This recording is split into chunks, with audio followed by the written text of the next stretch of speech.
Queridos irmãos e amigos, quero saudar a todos com a paz do Senhor Jesus nessa noite e dizer da minha alegria e da minha família em retornar a essa igreja, rever os irmãos e amigos e participar desse culto, particularmente porque é o primeiro culto do ano e também porque é o culto em que o reverendo Ronaldo, nosso genro, ele é empossado ou ele é reencaminhado como pastor dessa amada igreja. Então, é um privilégio muito grande para mim pregar nesse culto e estarmos aqui juntos. Como já foi dito, nós vamos falar a respeito do espinho na carne que Paulo menciona no capítulo 12 da segunda carta aos Coríntios. Eu queria pedir que vocês abrissem a Escritura nessa passagem.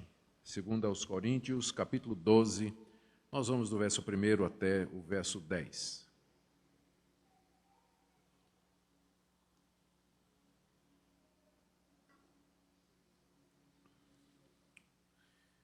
Eu estou lendo a Almeida atualizada, que diz assim: Se é necessário que me glorie, ainda que não convém, passarei as visões e revelações do Senhor. Conheço um homem em Cristo que há 14 anos foi arrebatado até o terceiro céu. Se no corpo ou fora do corpo, não sei, Deus o sabe. Foi arrebatado ao paraíso e ouviu palavras inefáveis, as quais não é lícito ao homem referir. De tal coisa me gloriarei, não porém de mim mesmo, salvo nas minhas fraquezas. Pois se eu vier gloriar-me, não serei nécio, porque direi a verdade. Mas abstenho-me para que ninguém se preocupe comigo mais do que em mim vê ou de mim ouve. E para que não me ensoberbecesse com a grandeza das revelações, foi-me posto um espinho na carne, mensageiro de Satanás, para me esbofetear, a fim de que não me exalte. Por causa disso, 3 vezes pedi ao Senhor que o afastasse de mim. Então ele me disse: a minha graça te basta, porque o poder se aperfeiçoa na fraqueza. De boa vontade, pois, mais me gloriarei nas fraquezas, para que sobre mim repouse o poder de Cristo. Pelo que sinto prazer nas fraquezas, nas injúrias, nas necessidades, nas perseguições, nas angústias por amor de Cristo, porque quando sou fraco, então é que sou forte. Até aqui a leitura da palavra de Deus. Ó Deus querido, nós pedimos a iluminação do Teu Espírito Santo para compreender a Tua palavra, entender o significado dela e de que maneira ela se aplica a nós hoje, especialmente aos oficiais que tomaram posse juntamente com o seu pastor, que a Tua palavra fale aos seus corações. Em nome de Jesus. Amém. Queridos, nessa parte da segunda carta que Paulo escreve aos Coríntios, ele se sente pressionado a fazer uma coisa que ele não gostava de fazer, que era contar as suas experiências pessoais com Deus.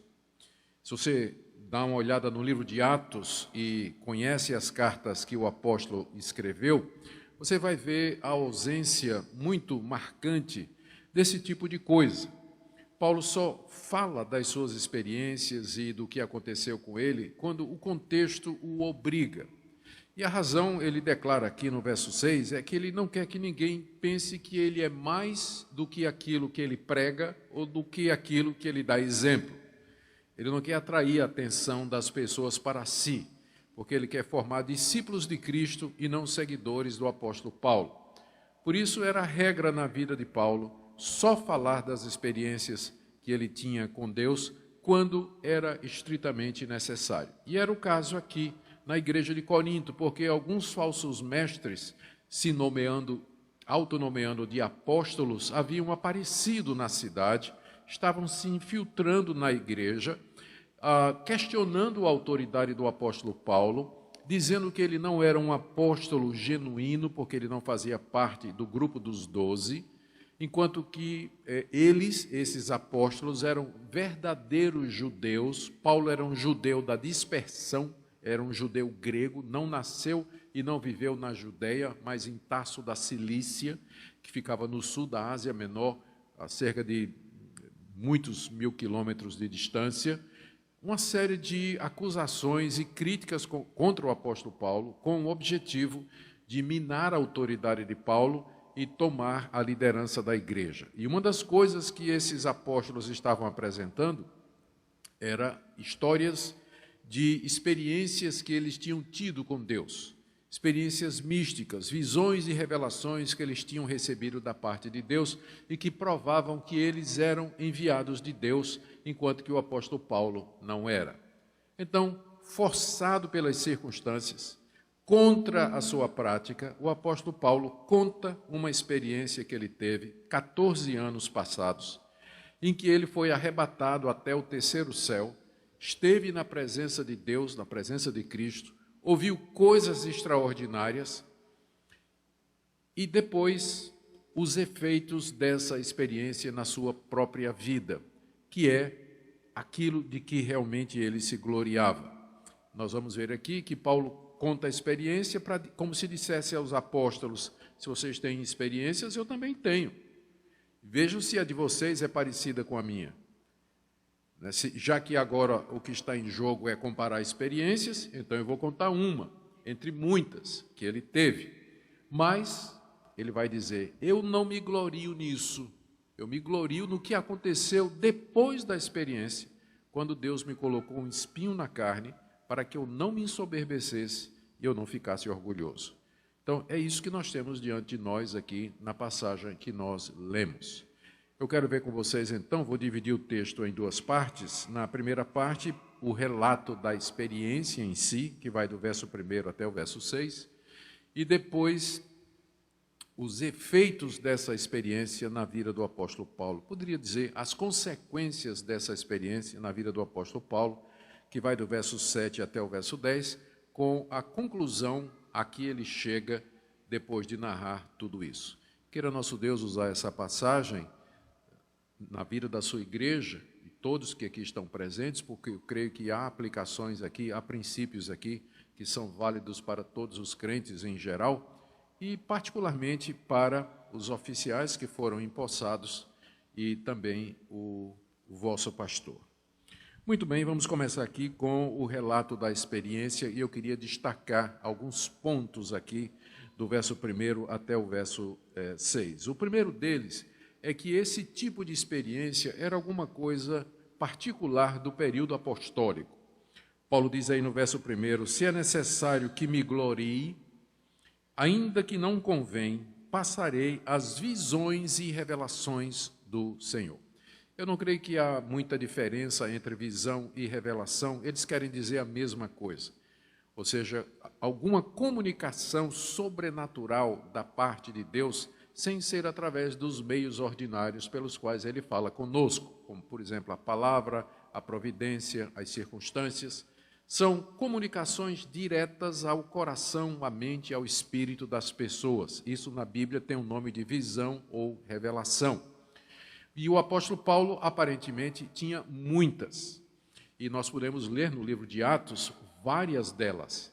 Nas suas cartas, ele também menciona algumas revelações do próprio Cristo que lhe apareceu durante o seu ministério, a começar no caminho de Damasco, que foi a primeira e a mais importante de todas elas. Isso fazia parte do período apostólico, era alguma coisa, eu não diria costumeira, mas era alguma coisa que acontecia com alguma frequência durante o período apostólico, especialmente para os apóstolos de Cristo e aqueles que estavam na liderança da igreja, sem excluir os membros da igreja também.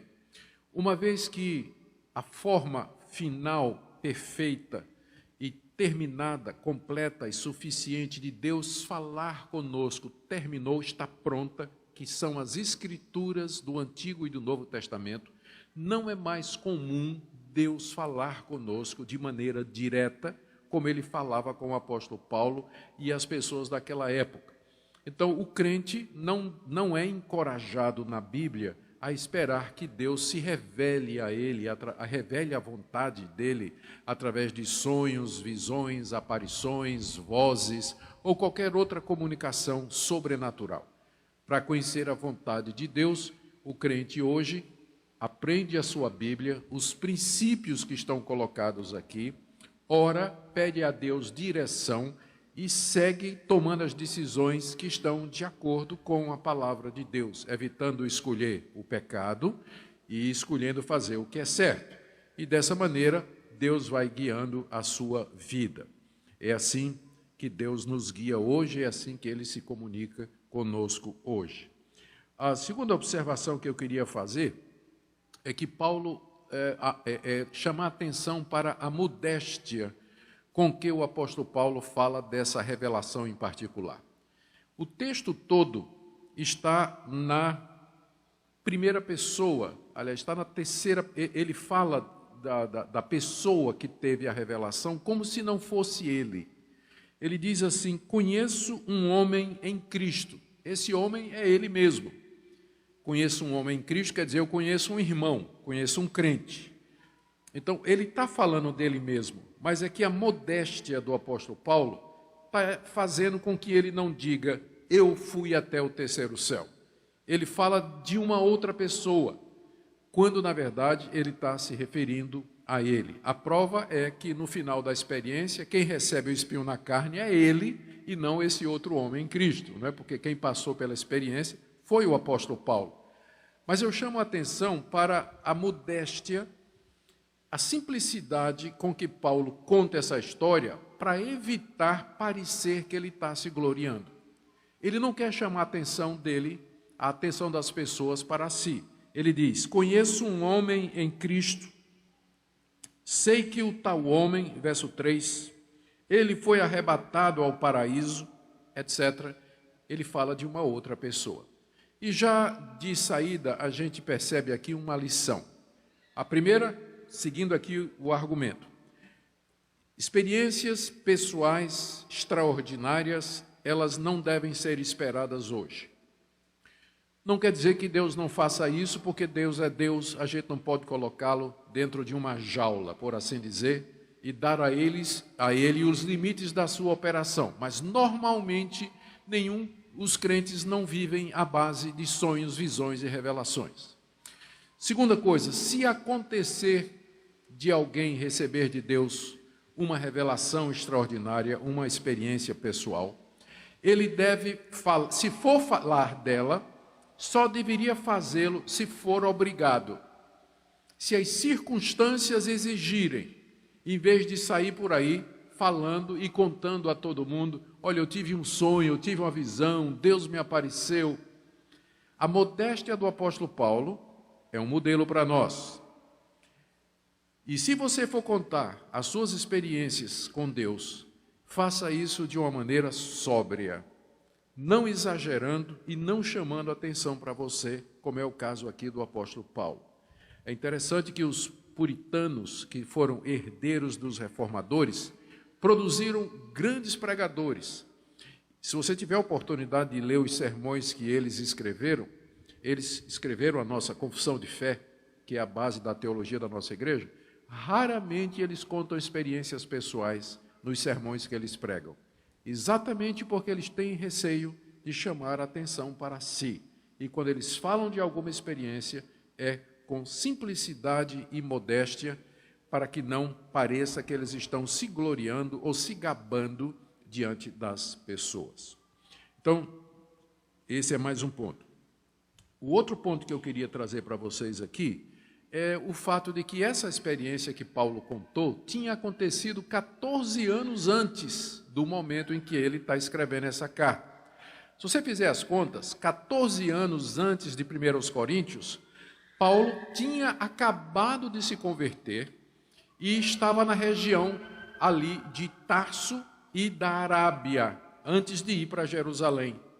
Ou seja, essa experiência aqui aconteceu no início do ministério do apóstolo Paulo e antes dele chegar na cidade de Corinto. E ele nunca tinha contado aos coríntios o que tinha acontecido. Só agora, por carta, depois de ter saído de Corinto, obrigado, é que ele conta essa experiência. Ou seja, durante os 2-3 anos que ele passou na cidade de Corinto, fundando a igreja, plantando a igreja, ele nunca contou essa história aqui. Nunca, nunca. E eu creio que aqui nós temos uma lição importante, especialmente para os pastores. é que a base do nosso ministério não deve ser as experiências pessoais, revelações, sonhos, visões, acontecimentos, mas a base do ministério pastoral é a pregação da palavra de Deus, é a Escritura. Paulo passou vários anos na cidade de Corinto, ele tinha experimentado isso aqui e nunca ele tinha contado isso aos crentes de Corinto, até porque os crentes de Corinto eram místicos, eles gostavam muito desse tipo de coisa, eles estavam muito preocupados com manifestações sobrenaturais.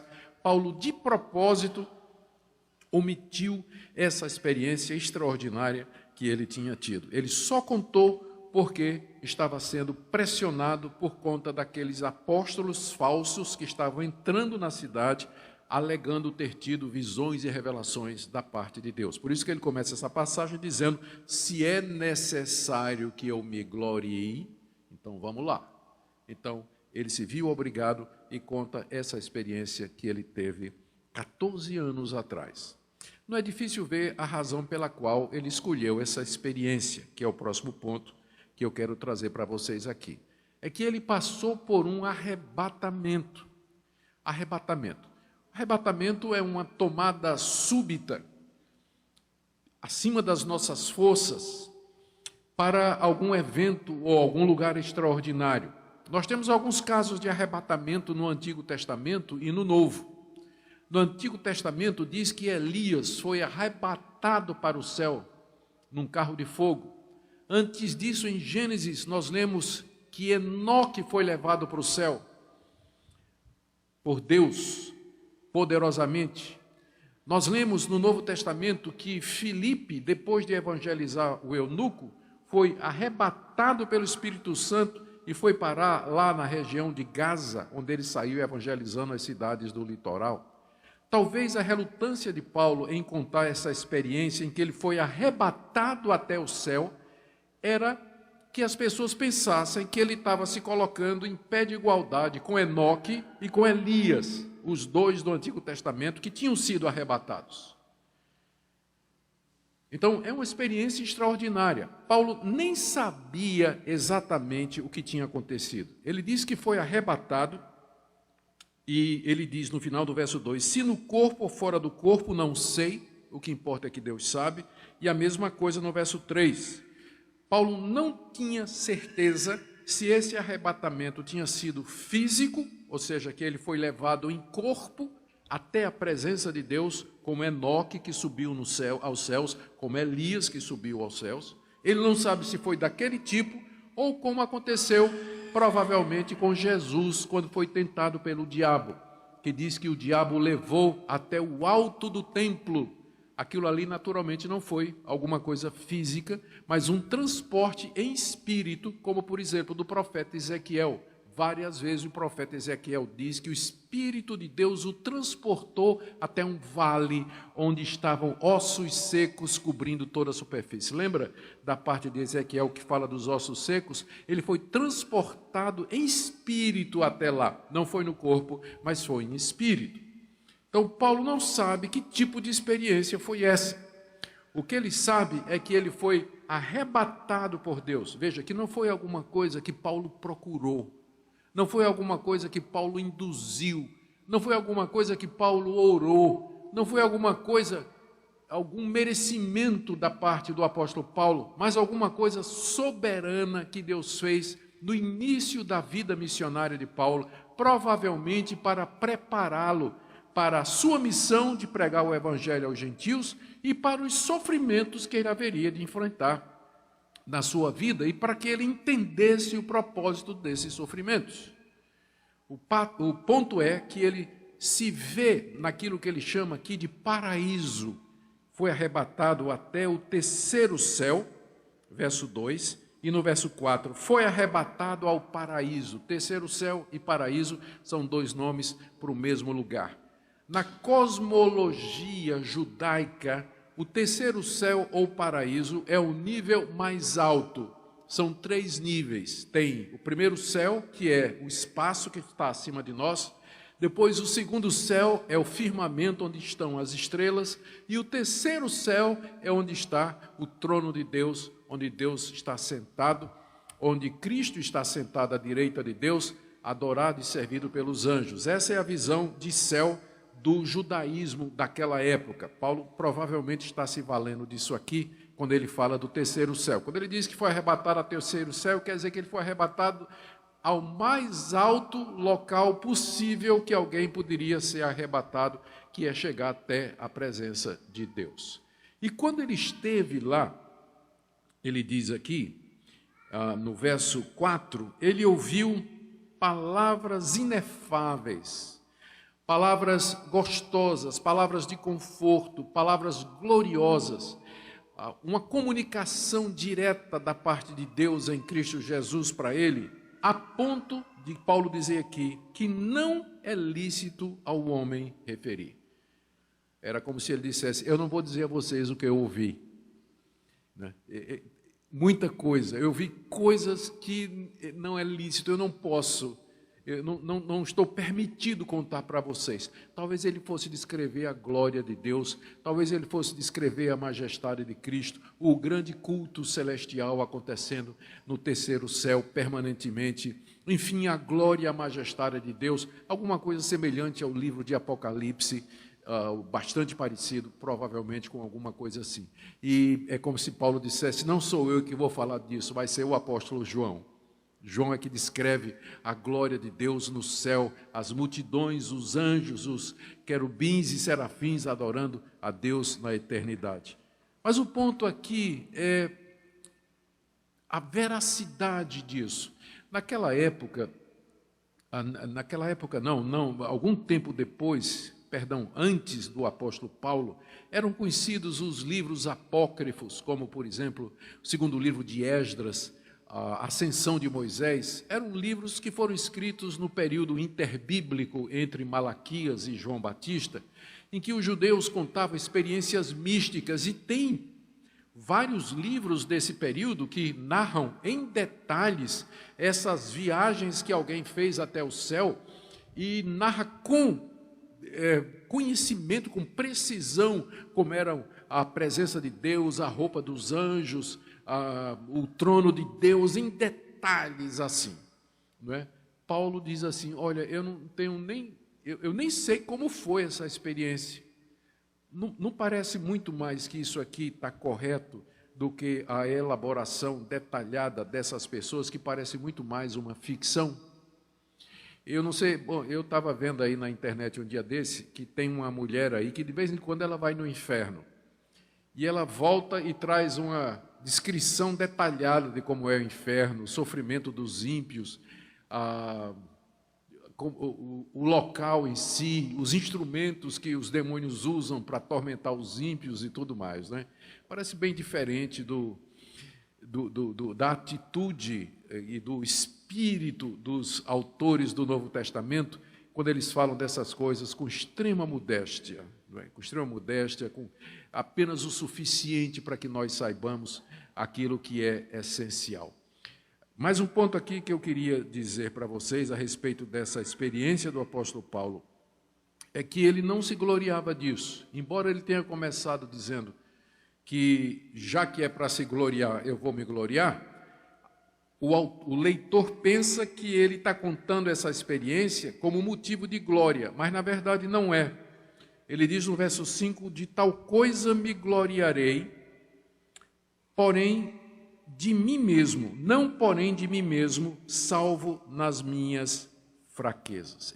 Se ele se gloriasse, ele teria motivos para fazer isso, mas ele diz que ele prefere se gloriar nas suas fraquezas, e ele termina o relato daquela experiência dizendo, no verso 6, porque se ele vier a se gloriar, ele não vai ser tolo, porque ele está dizendo a verdade, mas ele se abstém para que ninguém se preocupe com ele mais do que vê ou ouve da parte dele.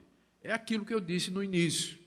O apóstolo Paulo não gostava de falar dessas coisas, porque chamava atenção para ele, e podia dar a impressão de que ele queria formar seguidores. Paulo nunca queria obscurecer a pessoa de Cristo. O alvo da vida do apóstolo Paulo, como apóstolo e pregador, era glorificar o Senhor Jesus. que Cristo aparecesse e que ele diminuísse, que era o mesmo espírito de João Batista, convém que ele cresça e que eu diminua. Então, pastores que ficam contando experiências, sonhos, visões, revelações, causos que aconteceram com eles, experiência de vitória, pessoas que ganharam para Cristo e tudo mais, eles acabam fazendo do sermão uma exibição autobiográfica e a pessoa de Cristo, a redenção, as grandes doutrinas bíblicas são esquecidas. Não admira que o povo está sedento da palavra de Deus.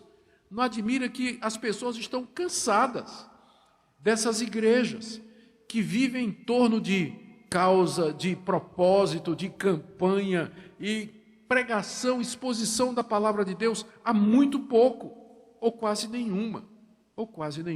Essa é a relutância do apóstolo Paulo. E quando ele fala com recato para não puxar a atenção, não atrair a atenção para si, e o alvo dele é que as pessoas tenham uma avaliação correta da pessoa dele e não com base nessas experiências.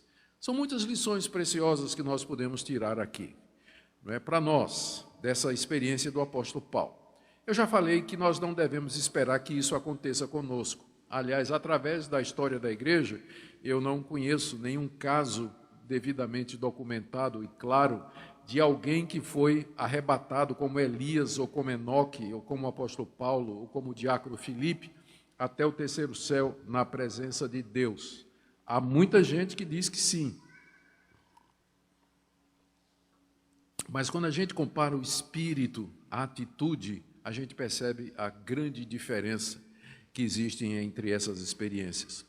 A segunda lição que a gente pode tirar aqui é que a base de uma igreja não são as experiências pessoais. Não me entenda mal, eu não sou contra a experiência. A gente tem que sentir. Se o cristianismo não fizer você sentir alegria, tristeza, dor, gozo, regozijo, é alguma coisa só intelectual apenas. E vocês sabem que tem gente que vai errou o céu por 20 centímetros, né? 20 centímetros, que é a distância da cabeça para o coração. 20 centímetros. É a distância da cabeça para o coração, é a distância do céu e do inferno. Cristianismo está aqui, mas não está aqui. Cristianismo, ele vem para cá, mas ele alcança o nosso coração. A gente sente, chora, se quebranta, busca a Deus, se emociona, se entristece, se queixa, mexe com a gente. Mas a nossa vida não é guiada por essas experiências, muito menos o ministério de um pastor, de um presbítero, de um diácono, de alguém que é líder da igreja. A nossa vida e o nosso ministério têm que ser guiados pela palavra de Deus, como Paulo fez lá na cidade de Corinto, quando ele se recusou a basear o seu ministério, nas experiências que ele teve. Agora vamos para a segunda parte do texto, do verso 7 a 10, que foi no dia seguinte, não é?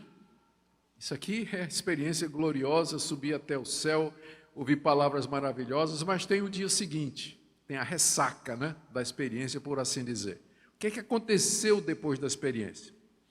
Bom, quando Paulo desceu lá do céu, ele descobriu que alguma coisa tinha acontecido com ele que não estava presente na sua vida e ministério antes e que ele chama aqui de espinho na carne.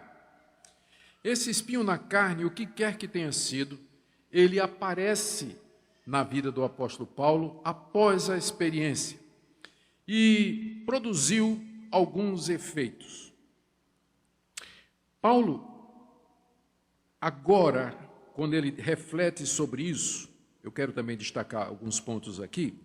Quando ele reflete sobre o que aconteceu há 14 anos atrás e escreve para os Coríntios, ele diz que isso havia sido dado por Deus com o objetivo de mantê-lo humilde diante da grandeza da revelação. É isso que diz o verso 7. Para que não me ensoberbecesse com a grandeza das revelações, foi-me posto um espinho na carne, mensageiro de Satanás, para me esbofetear, a fim de que não me exalte. Note que ele já agora está falando na primeira pessoa. Até aqui ele estava falando, conheço um homem que foi até o céu. Mas a partir aqui do verso 7, ele já assume que é essa pessoa. Porque ele fala agora na primeira pessoa do singular. Ele diz que, primeiro ele fala aqui de um espinho na carne, que era uma coisa que ele o surpreende. A palavra espinho pode ser traduzida também, é uma palavra grega, skalops, que pode ser traduzida também como estaca.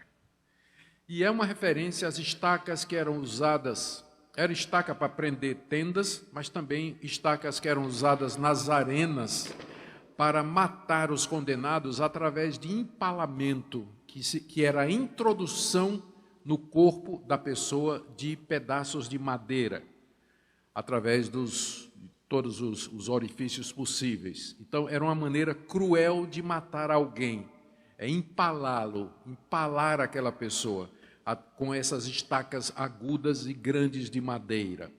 A palavra na língua grega usada para essas estacas é a mesma palavra para espinho. No entanto, espinho aqui não faz tanto sentido, porque espinho é uma coisinha pequenininha, no máximo incomoda, né? A gente fica com espinho e tal, mas não incomoda muito. Mas se fosse uma estaca cravada em você, fica mais próximo do que o apóstolo Paulo está dizendo aqui, o que ele descreve, o que é que esse espinho fazia na vida dele. A segunda observação que eu quero fazer é que a palavra carne, ela, no vocabulário do apóstolo Paulo, às vezes é usada literalmente para significar o tecido que cobre os nossos ossos, que é a carne, ou pode ser usado figuradamente para a nossa natureza, especialmente a natureza pecaminosa. Dependendo qual é o sentido que Paulo está dando aqui, esse espinho na carne pode ter sido uma aflição física, violenta, ou pode ter sido uma aflição mental, espiritual na vida do apóstolo Paulo. A outra coisa que nós percebemos aqui é que esse espinho na carne, de alguma maneira, tinha a participação de Satanás, porque Paulo diz que esse espinho na carne era mensageiro de Satanás. O diabo, de alguma forma, estava por detrás dessa aflição na vida do apóstolo Paulo, essa aflição que ele compara a uma estaca fincada na carne. O diabo estava por detrás. E quando lemos o restante das Escrituras, quando nós procuramos no restante da Bíblia, a gente descobre que o diabo é capaz de fazer isso. Pense, por exemplo, o que ele fez com Jó. Não é verdade? Satanás cobriu Jó da cabeça aos pés com uma chaga. Uma chaga. Só parou porque Deus limitou. Nos evangelhos, nós lemos a respeito de pessoas que eram cegas e surdas por conta de um demônio que estava na pessoa. Jesus libertou uma mulher que andava curvada durante anos e era prisioneira de um espírito imundo. Satanás é capaz de produzir esse tipo de efeito nos seres humanos. Doenças, sofrimento, dor, ele veio para matar, roubar e destruir, como diz a palavra de Deus. Satanás ele pode também oprimir, ele pode afligir, ele pode pressionar, ele pode tentar. Tudo isso está dentro da esfera de ação. Por isso Paulo diz que esse sofrimento era um mensageiro de Satanás, alguma coisa que foi enviada pelo diabo. Mas um outro ponto a ser observado aqui é que, embora Paulo diga que era um mensageiro de Satanás, está claro na cabeça do apóstolo Paulo que por detrás da ação do diabo estava a mão de Deus. Era Deus que tinha mandado esse espinho na carne, se valendo de Satanás. Vocês podem ficar surpresos, mas não é a primeira vez na Bíblia em que o diabo se vale dos serviços de Satanás.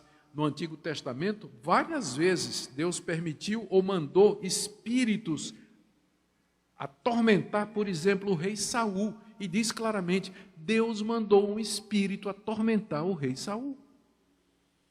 Como disse Lutero, o diabo é o diabo de Deus.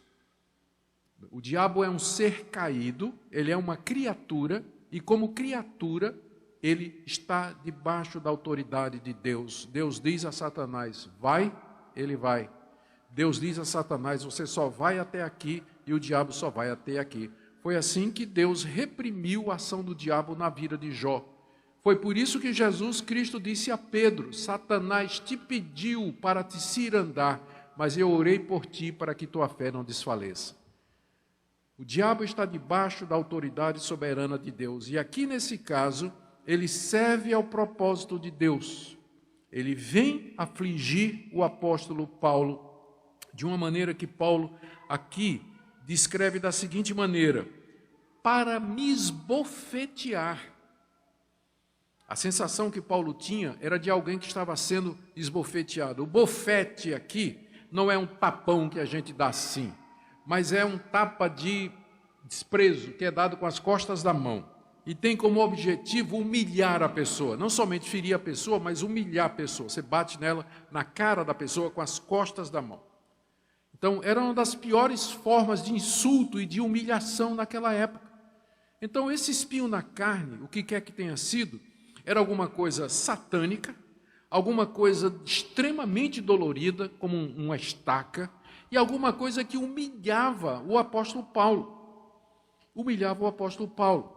E que, mesmo tendo a mão de Satanás, dito no texto, era alguma coisa que vem da parte de Deus, para que não me ensoberbecesse com a grandeza das revelações. Aqui Paulo revela o propósito que ele só vai conhecer e admitir depois de um tempo. Isso tudo aconteceu para que ele não se vangloriasse, não ficasse orgulhoso, porque, sinceramente, não é? Se você e eu tivéssemos um arrebatamento até a presença de Deus, e ninguém mais da igreja, só você, a tentação é você dizer, puxa, eu sou especial, eu sou melhor do que os outros, porque eu cheguei na presença de Deus, eu estive lá no trono, e os irmãos não.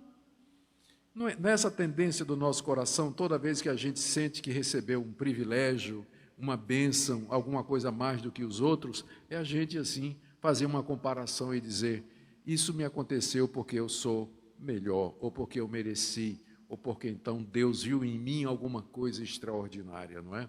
Essa é a tendência do coração humano, e Paulo era pecador. A experiência que ele teve tinha o risco de produzir nele arrogância, vaidade, orgulho, soberba, pela grandeza da revelação que ele teve. Essa é a razão pela qual Deus permitiu que Satanás viesse até Paulo e fincasse uma estaca na carne dele, o humilhando e fazendo com que ele sofresse profundamente logo após a revelação. Ou seja, quando Paulo contou essa história aqui aos Coríntios, fazia 14 anos que ele caminhava com esse espinho na carne, que a gente não sabe o que é. As tentativas de descobrir o espinho na carne são essas. Era uma doença física, alguns querem associar com a doença nos olhos, que é mencionado lá em Gálatas. Paulo sugere que ele tinha um problema nos olhos, na carta que ele escreve a Galácia.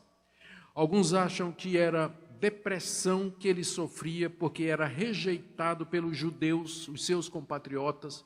Ele fala disso lá em Romanos, quando ele diz assim, tenho grande tristeza e profunda dor no meu coração por causa dos meus contemporâneos que não creem em Jesus Cristo. Poderia ser exatamente a rejeição dos judeus, ou pode ser as perseguições que ele sofria, e que envolvia apedrejamento, expulsão da cidade, chicotadas, prisão, passar fome, nudez, perigo, espada, traição dos amigos, perseguição dos inimigos, uma vida marcada pela dor e pelo sofrimento. Poderia ser isso também.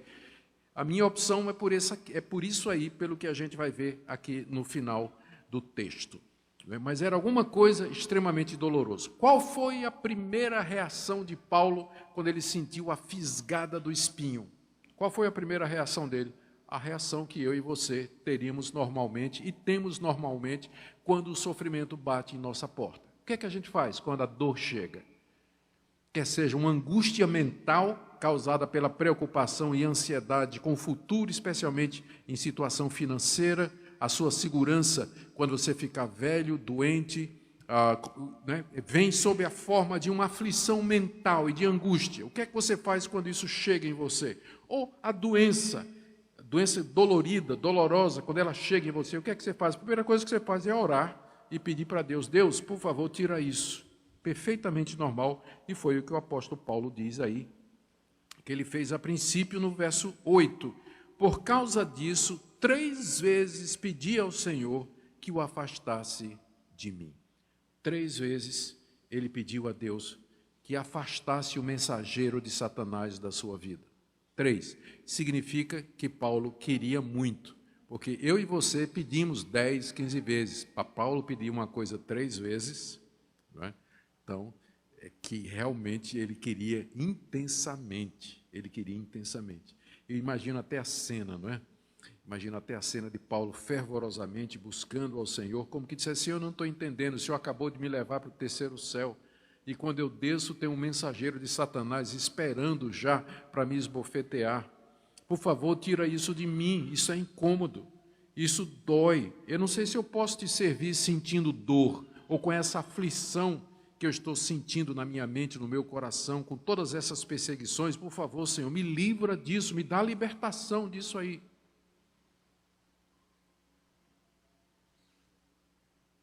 Sem resposta.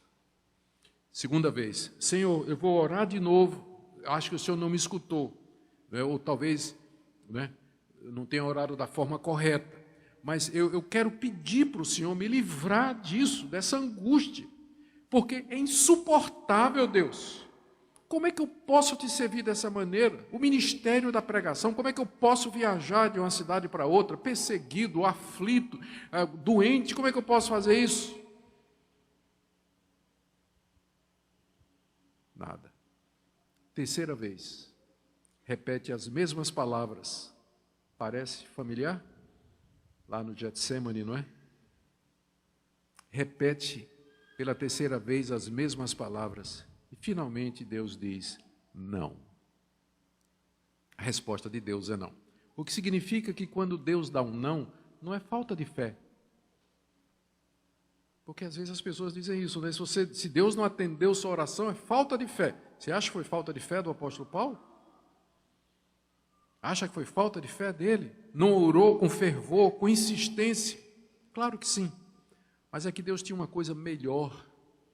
O não apontava para um caminho mais excelente para o apóstolo Paulo. Verso 9: então ele me disse: a minha graça te basta. Paulo, você não precisa, você está fazendo a oração errada. Você está pedindo para eu tirar isso de você, você não percebeu qual é a minha intenção. Eu tenho algo melhor para você. Melhor do que eu tirar o espinho da sua carne, é dar a você a graça de suportar esse sofrimento sem queixa, sem murmuração, com alegria, me servindo e sendo humilde. Porque se eu não fizer isso com você, você vai se tornar arrogante. Eu posso usar um apóstolo doente, quebrantado, sofrido, mas não posso usar um apóstolo arrogante. Eu posso usar um pastor sofrido, passando por angústias, por dificuldades, por problemas. Eu posso usá-lo, mas eu não posso usar um pastor sadio, saudável, tudo vai bem com ele, mas ele é arrogante. Ele é orgulhoso, pretensioso e presunçoso. Eu não posso usar. Porque Deus resiste aos soberbos, mas dá sua graça aos humildes. Por isso, para que Deus possa nos usar, Ele tem que nos humilhar primeiro, e às vezes o caminho é o espinho na carne. Uma das coisas que eu considero interessante aqui, estou caminhando para o final, é exatamente a falta de identificação do espinho na carne. Eu acho que é proposital, porque quando vocês leem esse texto, vocês se identificam. Cada um de vocês tem um espinho diferente. Vocês leem essa história e vocês dizem: isso aqui é comigo. Eu tenho esse sofrimento, eu carrego comigo essa dor, já peço a Deus há tanto tempo que Ele tire, e Ele nunca tirou, agora eu compreendo. Ele quer que eu dependa dEle, é esse o entendimento de Paulo. No verso 9, Deus me disse, a minha graça te basta, porque o poder, aqui no caso é o poder para o ministério, o poder se aperfeiçoa na fraqueza. O poder para ministrar, para pregar a palavra, vem do Espírito Santo de Deus. E Ele unge e capacita aqueles que são humildes e quebrantados diante dEle. Não é quem faz barulho, não é quem grita, mas é quem anda humildemente diante dEle. Esses o Espírito Santo vai usar. A minha graça te basta porque o meu poder, ele se aperfeiçoa, ele é tornado completo e totalmente eficaz nas fraquezas. Aí a conclusão de Paulo no final do verso 9. Agora ele entendeu. De boa vontade, pois, mais me gloriarei nas minhas fraquezas, em vez de gloriar nas experiências, como aquela que ele subiu até o terceiro céu. Ele disse, eu me glorio muito mais na minha fraqueza, esse espinho na carne revela quão fraco eu sou, eu me glorio muito mais nisso, para que sobre mim repouse o poder de Cristo. Gente, não podia ser diferente. Em que reside o poder do Evangelho? Num carpinteiro pendurado numa cruz. É aqui que está o poder do Evangelho. Deus tomou um de nós e nos humilhou na cruz, nos expôs ao ridículo, ao desprezo diante de multidões. Na cruz você percebe o julgamento de Deus da soberba humana.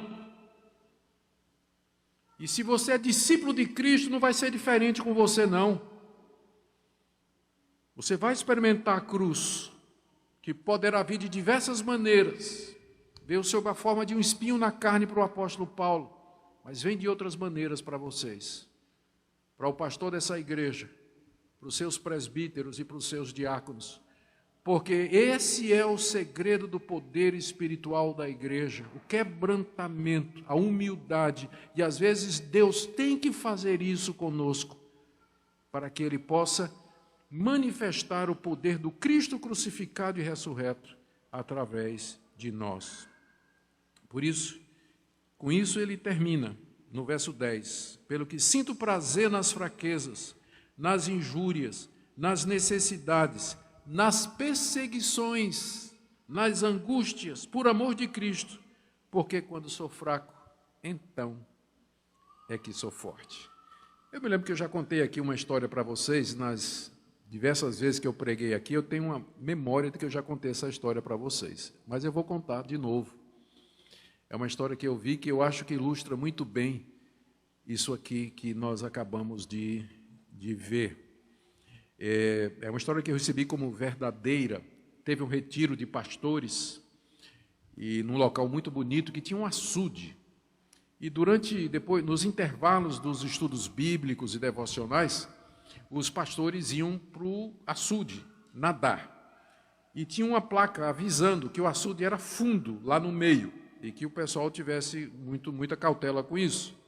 E de repente um desses pastores mais atrevidos, começou a nadar, foi lá para o meio do açude e começou a sentir cãibra. Quem já sentiu cãibra sabe como é horrível, É horrível, aquela dor, o músculo travado, é uma coisa, e você fica paralisado, e você nadando sentir cãibra é sinal de afogamento seguro. E o homem sentiu que ia se afogar. E aí começou a gritar, socorro, socorro, começou a se debater, chamou a atenção de todo mundo, os pastores se reuniram ali na beira do açude, vendo o irmão lá batendo e se afogando. E ninguém sabia direito o que fazer, aí um pastor lembrou, o irmão João não é campeão de natação? O irmão João estava lá olhando, Irmão, tu não és campeão de natação? Vá lá salvar o nosso irmão.